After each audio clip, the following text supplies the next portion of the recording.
मजलूम कश्मीरियों की दुनिया भर में वकालत करने वाली तवाना आवाज खामोश हो गई। बुजुर्ग हुर्रियत रहनुमा सैयद अली गिलानी इंतकाल कर गए।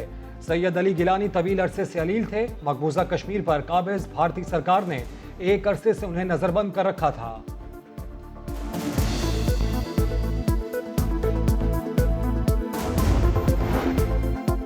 पहले आसमानी बिजली फिर बारिश, कराची का बेशतर हिस्सा तारीकी में डूब गया। के इलेक्ट्रिक के मुताबिक जामशोरो सर्किट पर आसमानी बिजली गिरने से सप्लाई मुअत्तल हुई। कराची में साल का तीसरा बड़ा ब्रेकडाउन हुआ। शहर के बड़े हिस्से में बिजली बहाल हुई तो बादल बरस पड़े। कई इलाके फिर बिजली से महरूम हो गए। के इलेक्ट्रिक की बहाली की कोशिशें जारी। कराची में हल्की बारिश के बाद हब्स बढ़ गया। महकमे मौसमियात ने आज भी बारिश का इम्कान जाहिर कर दिया। सबसे ज्यादा बारिश गुलशन हदीद में 12 मिलीमीटर रिकॉर्ड की गई।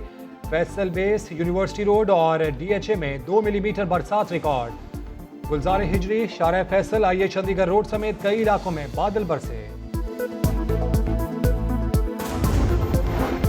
यक नशुद पूरे 20 शुद। कराची में डेयरी फार्मर्स ने अंधी मचा दी। दूध की कीमत 20 रुपए बढ़ाने की तैयारी कर ली। 1 लीटर दूध 150 रुपए का हो जाएगा। कीमतों का ऐलान 5 सितंबर को होगा। माफियाज को रोकने वाला कोई है?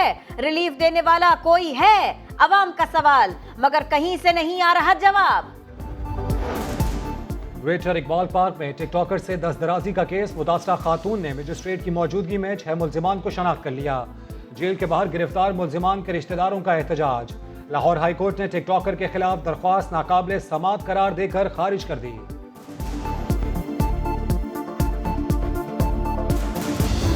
एहसास कहने वाले, आपको एहसास नहीं है कि ये अवाम कितने तकलीफ में है। आपकी महंगाई की वजह से पाकिस्तान के अवाम खान साहब की तब्दीली की महंगाई की सुनामी में डूब रहे हैं। एहसास की गर्दान, मगर गरीबों का कोई नहीं ध्यान। बिलावल भुट्टो की हुकूमत पर तनकीद लगातार। रोजाना की बुनियाद पर लफ्जी वार। बोले अवाम महंगाई की सुनामी में डूब रहे हैं। खान साहब ने 50 लाख घरों का वादा किया था, मिला एक भी नहीं।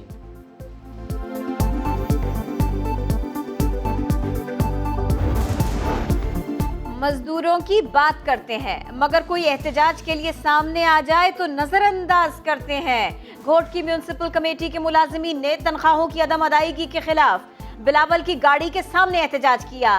बात करने की ख्वाहिश का इजहार किया, मगर गाड़ियों के काफिले में प्रोटोकॉल के साए में जियाले चेयरमैन ने मुजाहिरीन को कोई लिफ्ट न करवाई। मेरा पर्सनल ख्याल है, मैंने देखी नहीं उनकी, लेकिन आई पर्सनली थिंक कि उन्होंने कौमी हुकूमत की बात नहीं की, उन्होंने नेशनल कंसेंसस की बात की थी। मुफाहमत ना मुज़ाहमत, हमें शफाफ इलेक्शन चाहिए। इस मुल्क का हाल इस हुकूमत ने कर दिया है, उसमें मुफाहमत का तो कहीं मुझे नहीं लगता कि इनके साथ बात भी करनी चाहिए। मुफाहमत तो बहुत दूर की बात। नून लीग के अंदर एक मुफाहमत और दूसरा मज़ाहिमत की तलवार चलाने लगा। भतीजी ने चचा की मुखालफत कर दी। कौमी हुकूमत की तजवीज़ नजरअंदाज कर दी। मरियम नवाज कहती हैं मुफाहमत तो दूर, बात भी नहीं होनी चाहिए। हुकूमत नाजायज़ है, उनका एहतसाब इंतकाम है। PTV पर शहबाज शरीफ की तकरीर दिखाने पर हैरत का इजहार। सहाफ़ी के सवाल पर बोली, मेरी तकरीर चली तो PTV बंद करके सबको जेलों में डाल दिया जाएगा। नवाज शरीफ का वापस आना अक्लमंदी नहीं होगा। PMLN ये समझेगी कि मियां साहब को वापस आना चाहिए, वो बिल्कुल आएंगे। इस हुकूमत के आगे, इसके इंतकाम के आगे पेश होना कोई अक्लमंदी नहीं। पेशियां तो बहुत भुगती, सलीका अब तक ना आया। मरियम नवाज पहले तो ताखीर से इस्लामाबाद हाई कोर्ट पहुंची, फिर भरी अदालत में सलाम दुआ करने लगी। अदालत बरहम हो गई। जिसे ये नहीं मालूम अदालत कैसे आना है, उसकी जमानत खारिज क्यों ना कर दें। जस्टिस आमिर फारूक के रिमार्क्स, अतातारण माफी मांगने लगे। अदालत ने कबूल कर ली। कैप्टन रिटायर्ड सफदर की अदम मौजूदगी पर बोले, अभी यहीं थे, नजर नहीं आ रहे। अदालत ने कहा, क्या वो गैर मरई मखलूक हैं जो दिखाई न दे? मुल्जिमान और वकील केस को इल्तिवा में न डालें। एवनफील्ड रेफरेंस में सजाओं के खिलाफ अपीलों की समाअत 8 सितंबर तक मुलतवी।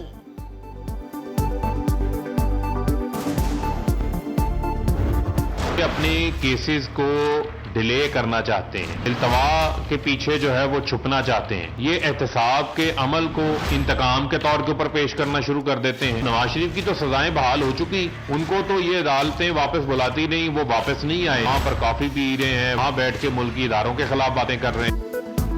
एविनफील्ड की बेनिफिशरी ऑनर मरियम थी, अब इल्तवा के पीछे छुप रही हैं। फरूख हबीब कहते हैं नवाज शरीफ की साहबजादी बाहर जाना चाहती हैं, इक्तदार में माल बनाते हैं, फिर इंतकाम का शोर मचाते हैं। बाबर अवान ने कहा नवाज शरीफ ने इदारों के दरमियान मुनाफरत फैलाई, हमेशा इदारों से झगड़ते रहे। इदारों के दरमियान मुनाफरत फैला के, और खुद नवाज शरीफ साहब इसके एक्सपर्ट थे, हमेशा अपने पाँव पे कुल्हाड़ा मारते थे और वो हमेशा इदारों से लड़ पड़ते थे। कोरोना के बाद लगातार एक दिन में मजीद 101 मरीज जाँ बहक, 3,559 नए केसेस रिपोर्ट। गुज़िश्ता रोज पाकिस्तान में रिकॉर्ड 15,90,000 वैक्सीन लगाई गई। असद उमर कहते हैं 20 शहरों में 40% आबादी की वैक्सीनेशन का हदफ हासिल कर लिया। वैक्सीन ना लगवाई तो पंप्स पर फ्यूल, पब्लिक ट्रांसपोर्ट में जगह और रेस्टोरेंट में खाना नहीं मिलेगा।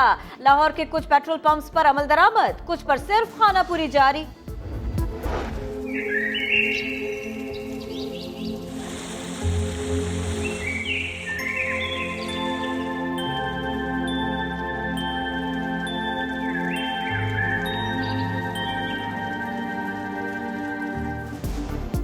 और बुजुर्ग की मदद को आने वाले जंगजुओं की 9 गज लंबी कब्रें, जहां जमीन पर वक्त रफ्तार बदलता है, 2 कदम चलते ही आधा घंटा आगे निकल जाता है, जहां सूरज की किरण सबसे पहले पड़ती है।